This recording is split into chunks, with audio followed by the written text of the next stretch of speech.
9-0. They've now outscored them 40-0.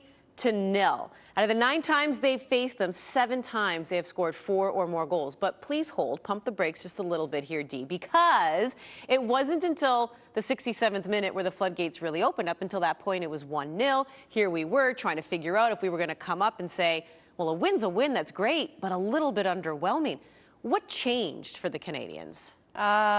Goals. I think, it's the obvious a little bit, but goals make such a difference in a game because Canada for the first half, especially towards the second part of the first half, played well, created a ton of chances. It could have been 4-0 coming out of the first half, and there would have been a much different atmosphere around the game. They didn't.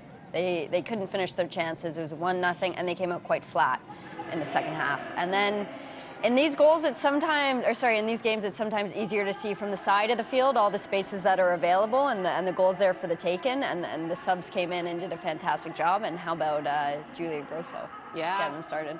Yeah, fantastic. Yeah, the subs had a big impact there, right? That's a big story, I think. Grosso was fantastic. Heitzmer, I thought, had a real impact as well. They changed the system a bit, got more out of some of the players who were already on the pitch. And I also just think as well, like when you're defending for that long as Trinidad and Tobago were, like it's one thing if you're getting the odd counter-attack and that kind of keeps your legs fresh and keeps you feeling like you can get something from a game. But when you're in the position they're in, where there were no attacks really, there wasn't a single chance on Kaylin Sheridan's goal, and you're just constantly defending and defending and defending and falling deeper, like it gets tough, right? It gets tiring, and eventually, you know, the dam was always going to break, I think. Yeah, Julia Grosso, we know she was the superstar in Tokyo because she ended up getting the goal in the penalty kicks that led to Canada winning the gold medal game. But penalty kicks, it was actually her first goal here tonight for the Maple Leaf in open play. First and then second goal. She gets the brace. She's our Gatorade performance of the match. But before we get into her goals and what we saw from her, let's hear from the player.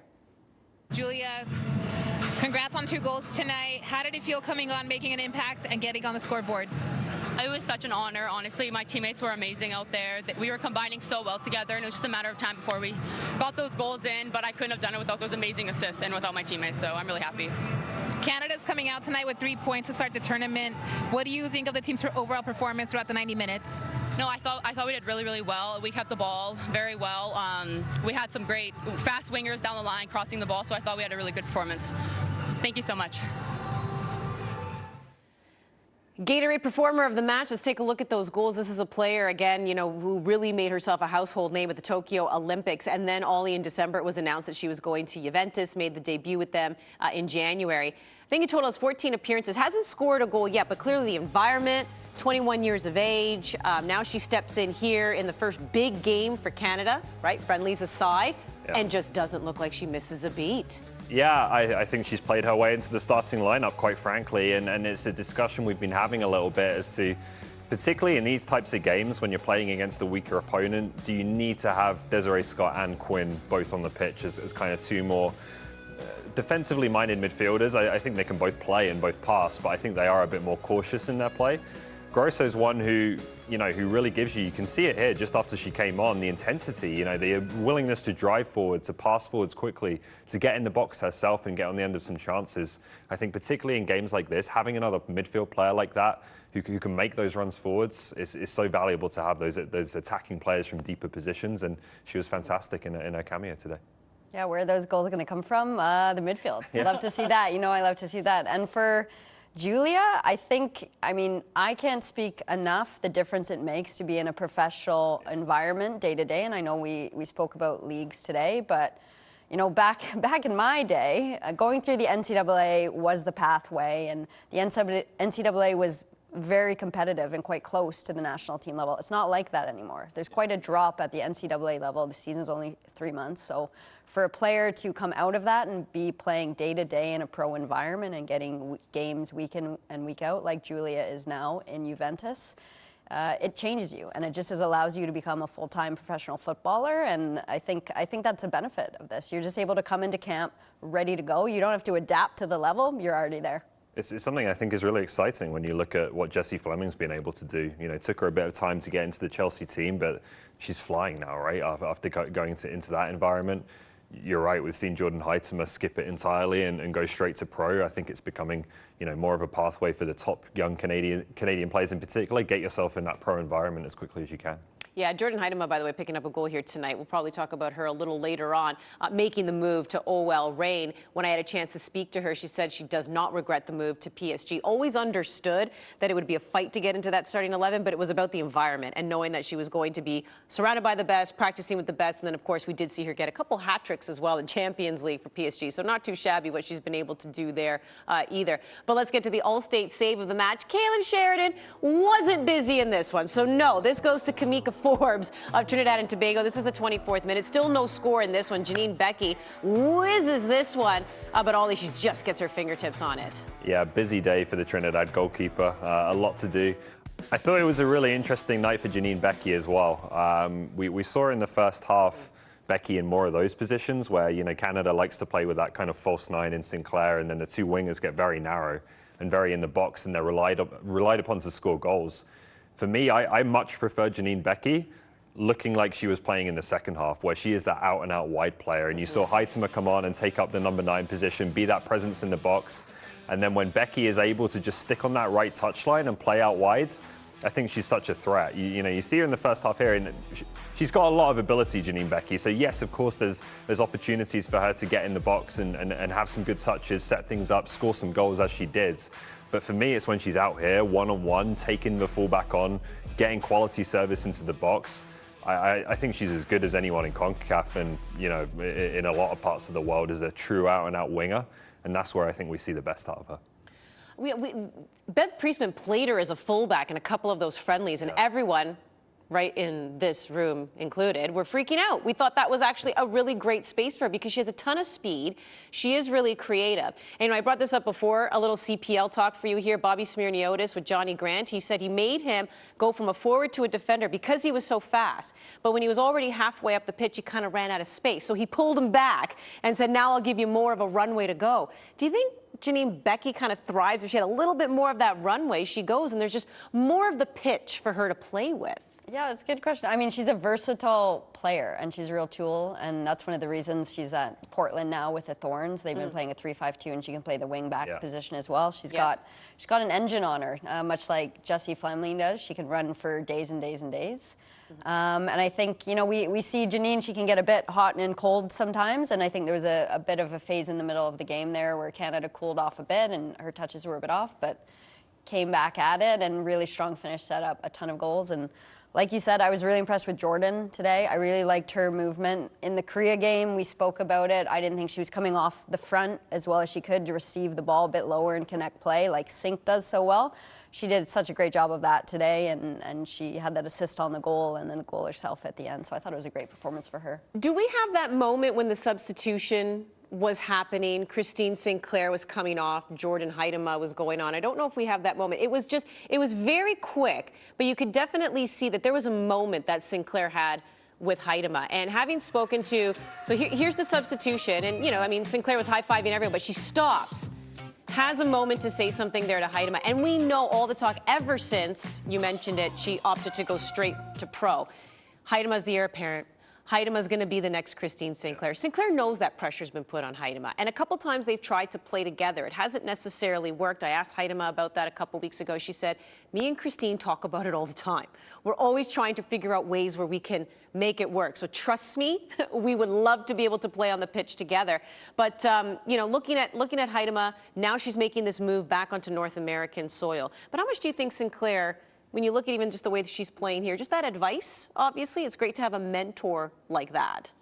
Yeah, and Sink has never been the most vocal, rah-rah cheerleader leader in the locker room, but she knows the effect she has on players and on teammates, and she's always taken that really seriously. Janine Becky is one that Sink, very intentionally put a lot of work into over the years, just reviewing video, working on their own partnership, helping Janine learn wherever she could, and I think the next player after that has been Jordan. Jordan has had a ton of pressure on her as a younger player.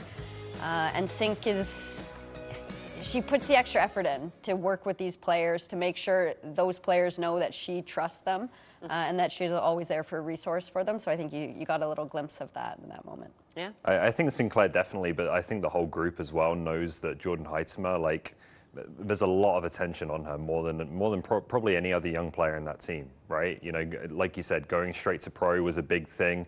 Again, kind of, you know, build her as that next big thing for Canada, that next Christine Sinclair. She's got however many Instagram followers. Like, there's a lot of attention and a lot of eyeballs on someone who's still very, very young. I think Bev Priestman knows that and knows they just need to take care of her and protect her. Her development is going to take time like any other young player, but there's always more expectations on Jordan Heitzmer than others, and that can weigh heavy on players, right?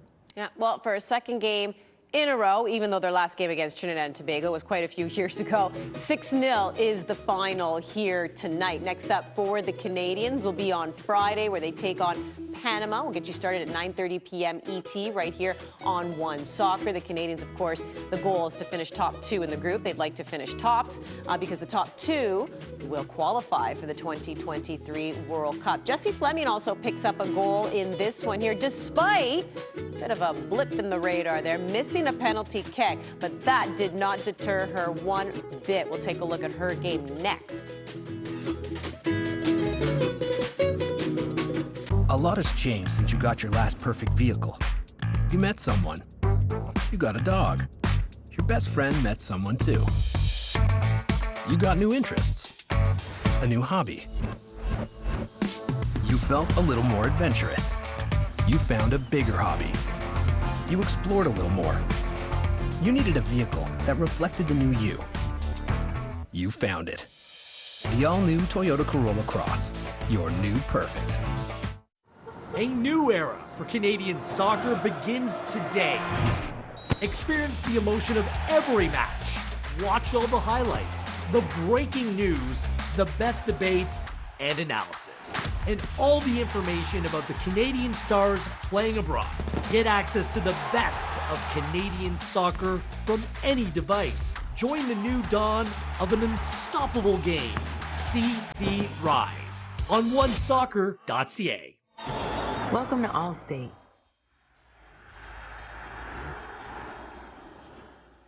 Here, we know you have a few reasons to slow down.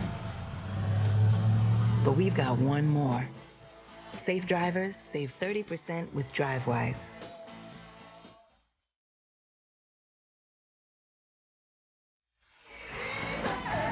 The safer you drive, the more you save with Allstate. Click or call for a quote today. For life's transitions, working from home, and even small businesses, life gets better when you have space. With no long-term contracts or leases, get the size you need. Access Storage, proud partner of Canada Soccer and the women's national team. Congratulations. It deflects and it's in! Dominic Zator has tied the match! Another long-range effort! Jensen's done it! Full-time stats brought to you by Toyota. We were having a wee bit of a laugh at the halftime. They had 21 shots. Yeah, not as aggressive there in that, although they end up scoring 5 goals, but yet the shots only go up by 11. But either way, 21 shots at the half, 32 total, 13 on target for the Canadians. Not a busy night whatsoever for Kaylin Sheridan. You saw just 26% possession as well for Trinidad and Tobago. The Canadians really dominating this one, really outlasting Trinidad and Tobago, because again, it was 1-0 up until the 67th minute. So the Canadians opening things up here. Before we get into Jessie Fleming, again, a game like this, to get those 6 goals, just how big is that also for their confidence? They know we're talking about goals. Janine Beckie also said, I take it personally when we don't score goals. It was 0-0 against South Korea on home soil. So to get that, I mean, what does that just mean moving forward? Because if it ended up 1-0, yeah, you won, but are you still having some other thoughts? Yeah, for sure. I think they would have been pretty disappointed had they left that 1 or even 2 or 3-0. I think it just changes the energy, right? Both the recovery after the game and heading into preparation for the next few games. The mood's just going to be lighter. The energy's going to be up. It's going to be a little easier to recover heading into the next game. Yeah, changes the way we're talking about the game as well, right? You know, I think it totally changes the mentality. there's no question tonight that they would have wanted to come out after South Korea, score some goals, show that they can break teams down and do jobs in this kind of match. And look, it took some time, but at the end of the day, they've scored 6 goals. You know, a lot of players chipping in, whether it's goals or assists, getting that confidence. It's a good start to the tournament. When you're not talking about the defenders, when you're not really talking about the defensive game much, it typically means you've done a good job. And sure, we should, but it also means you've done a good job. Jessie Fleming, a huge part of that too. Yes, she's in on the offensive plays. Yes, she ends up scoring a goal here as well tonight. But you have to imagine, like, the ball stops with her in the midfield if you're the opposition. Yeah, and it's really important, I think, to talk about. We'll look at some of the things Fleming did in attack here, but also to talk about the defensive effort. We saw the United States play Haiti last night, and they gave up some chances. They gave up some transition opportunities. Canada didn't do that tonight. They totally smothered Trinidad and Tobago, didn't let them out of their own half, basically. But Fleming, look, is going to continue to grow in importance in that kind of attacking role. You know, you can see that Bev Priestman's plan is to try and get Sinclair and Fleming into those attacking spaces in front of Quinn and Scott, get them on the half turn, get them playing forwards, arriving in the box. And there were some good moments where we saw that kind of working out. Yeah, I really like the combinations through the middle today. A lot more of that today versus than against Korea. A little more patience, swinging it around. They were really looking for those combinations through the middle, and then the one in behind, loved that.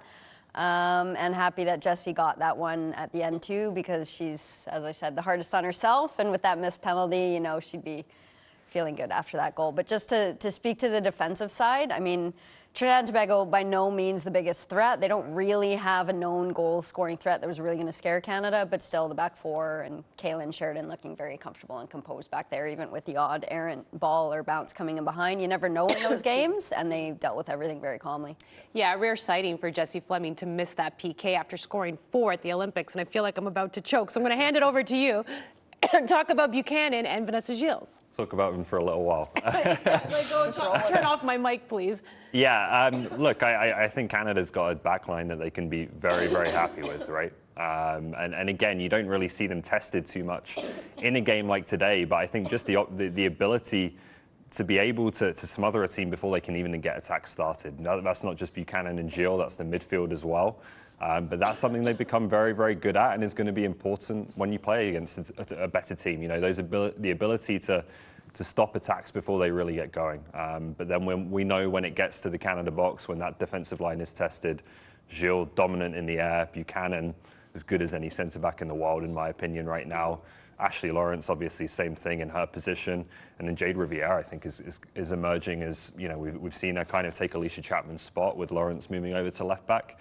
I think that's a young player that I think has a big future as well. Yeah, and I think this is a backline with Kaylin Sheridan and Kadisha Buchanan and, you know, whether it's Shalina or Vanessa and those fullbacks you're talking about. This is a backline that could play for Canada for the next 10 years. So everybody get comfortable. Like, Kaylin and Kadisha and that center back goalkeeper relationship is already so strong. They've grown up together on the national team already. They know each other so well, so the relationship is there. And they're going to spend the next decade playing together and making that even stronger. It's scary almost. Canada's always been so good defensively, and the thought that they're now going to have this core that's going to just take it to the next level is really exciting. Pretty nice for Bev Priestman, basically not to really have to worry about her defense for a long time, like you said. No, and those are teammates right there holding it down. You want me to throw to break? I've never done that before. You might have to throw down a break for me as well. I'm in desperate need of a water break, that's for sure.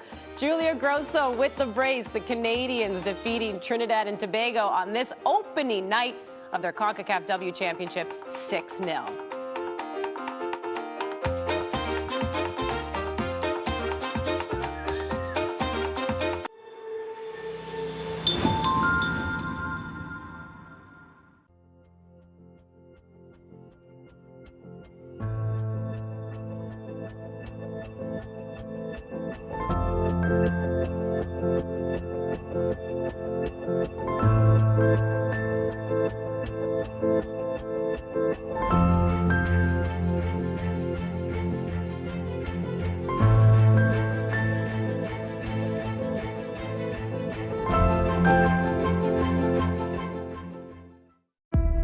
There is something quite magical about heading into a new destination, a journey into the unknown.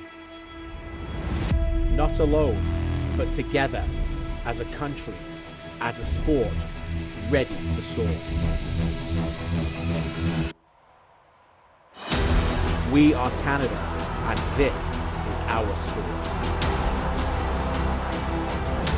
This is our time.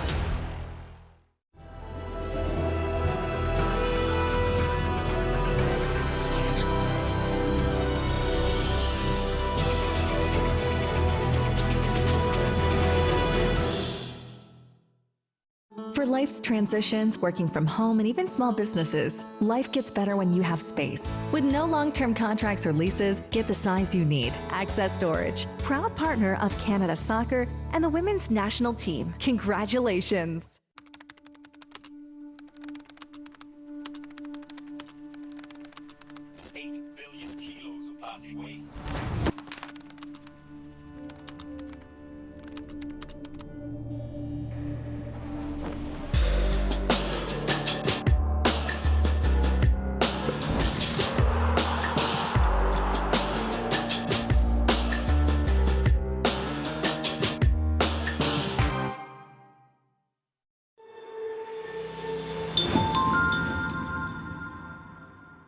All right, so every team has played now here at the Concacaf W Championship. This is Canada's group, so they, along with Costa Rica, who earlier today beat Panama, they're both locked at 3 points. But of course, the Canadians, remember, goals matter, which is why it is a big deal that they put 6 past Trinidad and Tobago. They are sitting in first place. Here's the other group, the United States, Jamaica. They too picked up victories in their first games. Jamaica with the big upset, 1-0 over Mexico. The United States 3-0 over Haiti. So the Americans topping that group, having scored 3 goals to Jamaica's 1. And now that we've seen all teams in action, I'm doing great, by the way. Thank you very much. I do have my water, although Anthony on audio might have to be quick with the mute button just in case, making no promises here. 15 minutes left in the show. Andy, Diana, and Ollie, we've seen all the teams play. We played some of the highlights as well in the pregame show. Are you looking at this now and are you saying, okay, you know, we talked about this coming in as the defending Olympic champions, that Canada, you know, should be the favorites here. Now that you've seen teams play, does that confirm it a little bit more? Well, to be honest, probably the overall ranking hasn't changed. We've still got Canada, U.S. up here, and then we've got that next tier of team. You look at your Mexico's, your Costa Rica's, Jamaica now inserting themselves into that conversation. I think that other side of the group is really exciting with Jamaica coming in. The last few cycles, we know they've been getting better and better, a bit more funding. Khadija Shah, always a threat, especially in transition. And then Haiti. Haiti is, I think, a really good news story for CONCACAF in the region. Like we were talking about, it's done really well at the youth level, has a couple of world-class players, and that's what can make a difference at this level, right? You need the quality of player that can score goals. So I'm looking forward to the other matchups in that group coming up. Yeah, that's the big takeaway for me is some of the games aren't super close. Like we've just seen a 6-0 tonight, but they're closer than they have been in the past. And teams are putting up more of a fight for longer. Like the 2020 Olympic qualifiers, Canada beat St. Kitts 11-0 and Jamaica 9-0 in their first 2 games, right? They're not going to beat Jamaica 9-0 this time if they come up against them. That's going to be a much tougher game. So we're starting to see the standard go up and the quality go up. And you know, even in a game like the US against Haiti, we said earlier, okay, it's 3-0. It looks pretty straightforward on the surface. There were some really difficult moments for the United States in that game, and there were some tricky moments for Canada tonight. It didn't look like conceding, but it was only 1-0 for a long period of time. So definitely think that the gap is starting to close, and that's really good for Canada that, you know, these matches are becoming more competitive. We've given our thoughts on how we think this one played out. Why don't we hear from head coach Bev Priestman? Good evening. Carlos Vargas for Hora Cero. Do you consider the weather and the high temperature reduce the physical capacity of your team? Sorry, could you repeat that last bit? The weather less your physical capacity of your team. Yeah, I think you talk about the temperature. Yes. Yeah. I think, you know, it's difficult. And then the next game we're going into is probably going to have the sun and it's very warm in the stadium. So, yeah, I think we've got to manage using the whole team across the tournament, because I think that plays there was a moment in the game where it felt flat, and bringing in new energy into the team. I think, yeah, the weather has a significant impact. Steph Young. Hi, Coach. quite a good result, but the goals did cluster pretty heavily at the end of the game. I think there are 4 starting from around the 80th minute or so. You mentioned bringing in new energy into the game. Is there some concern about maybe such a slow start and then having to maybe rely a little bit on a team tiring out? No, I think, the group at the start earned us the right in the second half to get the goals. I think we knew that would be the case, and hence why I was front-footed on the substitutions. I think the narrative around lack of goals, I think that plays into, players get tense, and I was just pleased to put that to bed now and just focus on the process, because I think when the group do that and they take away that tenseness and we just trust that, stick to the process, move the ball quickly, some of the things we've been working on, that was a result of the goals that you've seen. So no, I'm really pleased with 6 goals and a clean sheet. It's nothing to be scoffed at, and it wasn't perfect. I was frustrated at times, the players were, but that'll come and the confidence will come, and we just got to keep rolling. Coach, good night over here. Adolfo Ramirez for AG Deportes. How did you manage to break the defensive line of Trinidad and Tobago? Because it was quite notorious that even before and after your first goal, Canada struggled to pass through their defensive line and to score more goals, and also the impressive work of their goalkeeper. Yeah, I think, with where this group's been, teams have shown us respect and defending incredibly well. And I think that's a great test for us. We've got to rise to that challenge and find new ways to attack. And I think for me, the good thing is the goals are coming from more than one player. And I think that's maybe where this team will continue to evolve. We got some new faces on the pitch as well. So I think, that's going to continue to grow, and the confidence will come. And as you know, for any soccer player, confidence is everything. And I think players got some of that tonight, which will help us kick on. Any additional questions in the room? We will go to Zoom and take a few from here. First off, Neil Davidson, go ahead. Thank you. Hi, Bev. Neil Davidson from the Canadian Press.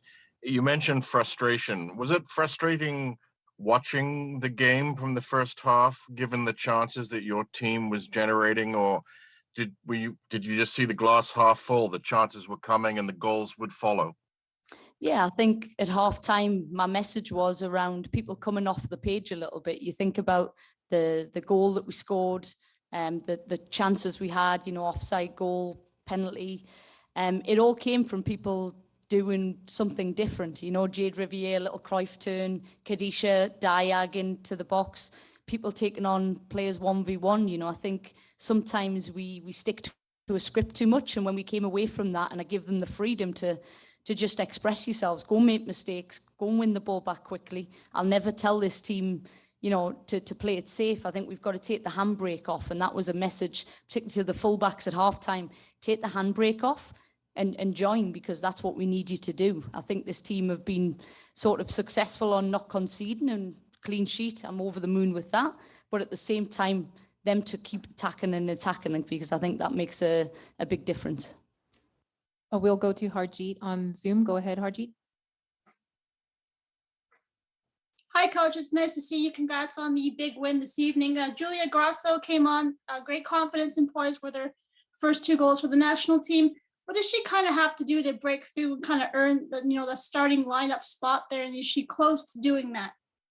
Yeah, I think more of what you've seen tonight. I think with Julia, she's just got to believe in herself and join more and play forward more. And that's exactly what she did tonight, and credit to her. I think our defensive part of the game, she's working hard at that. But yeah, I think joining the box, again, taking the handbrake off, because I think that's where everybody else did the work for it to make the runs in the box. She could just arrive late, and she did fantastic at that. So absolutely, you've seen in the Olympics, some games Julia started, other games, other midfielders started. And I think that's a real pleasure as a coach, where it's not just a given lineup. And I think that's, credit to Julia tonight. I thought she was fantastic. And we'll have a final question from Alexandre. Go ahead. Hey, Bev, congrats on the win. Just one for me. Janine, 1 goal, 2 assists tonight. She continues to create loads and loads of chances for your team. I mean, how do you feel she's really stepped up for your team on and off the pitch as well recently, with how outspoken she's been also on the equal pay debate?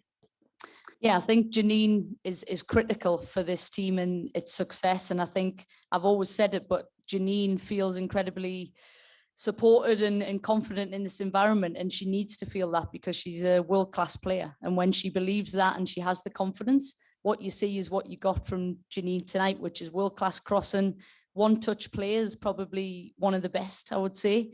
And she just needs to keep believing in herself because, like I say, she's a critical jigsaw piece of this team. Thank you very much, Coach. Thank you. So saying a lot of what I had just asked you about when, yes, the narrative has been around not scoring a lot of goals, right? Where are the goals going to come from? And you get a little tense. In hockey, you say squeezing the stick. What do you say in soccer? What is just getting a little tense on the ball? But to open up and score the 6 goals, that has to be a relief as well. Yeah, for sure. I think it'll be, I mean, it's important in this tournament, as we talked about, just for goal difference. I mean, we can hopefully expect another 3 points against Panama. And then going into this tournament, we know Costa Rica is going to be the toughest game of the group. And if you already know going into that game that perhaps a tie or win will see you in first place versus if you tie, you end up in second, that makes a difference. So goals do matter, and that's going to play into this too, helping feed into that positive feeling after all this.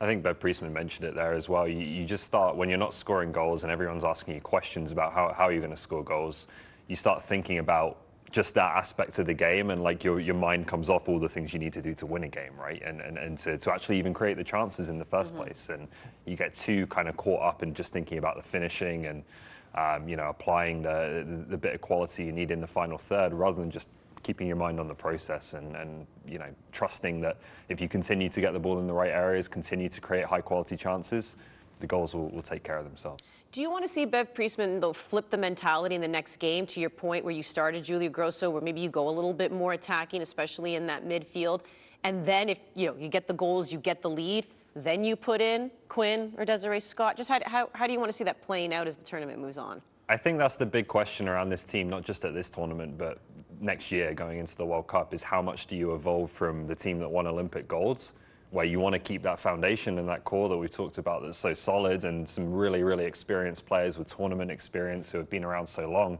What's the right balance between keeping that, but also finding, maybe Julia Grosso is ready to be in the starting lineup of this team, finding that freshness as well that allows you to evolve the team, because you're going to need to be better to win a World Cup than you were at the Olympics. So that's I think some big decisions for Bev Priestman to make. Yeah, and this is it's tournament play, right? So Bev and her staff will have a plan for managing minutes for 5 games of this tournament, because you need to be at your best in game 5. And as they were talking about in the press conference, heat is a factor. So I'm sure there's a plan to both get the best out of the team, get those partnerships going, but make sure we're rotating players. Yeah.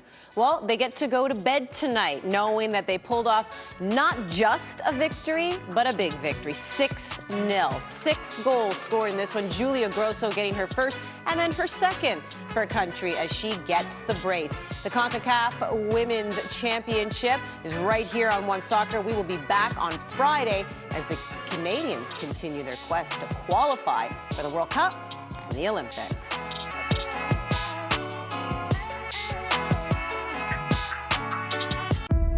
There is something quite magical about heading into a new destination. A journey into the unknown. Not alone, but together, as a country, as a sport, ready to soar. We are Canada, and this is our